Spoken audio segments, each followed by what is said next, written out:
శ్రీకాళహస్తి వెళ్ళి దర్శనం చేసుకోని ఎందుకంటారంటే లోపలికి వెడుతున్నప్పుడే అపసవ్యంగా వెడతాడు. శివానుగ్రహం, శివుడు శాసిస్తాడు.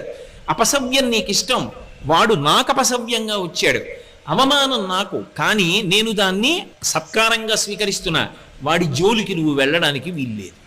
ఎందుచేత అంటారేమో, గ్రహములకు స్వాతంత్ర్యము లేదు. చాలామంది తెలియక శనీశ్వరుడు అంటుంటారు. శనీశ్వరుడు అన్న మాట లేదు అసలు. శనైశ్చరుడు, శనైహి చరహ.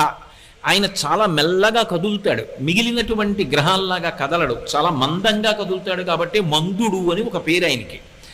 శనైశ్చర గ్రహం అనాలి తప్ప శనీశ్వర గ్రహం అనకూడదు. ఈశ్వరత్వము లేదు గ్రహములకు.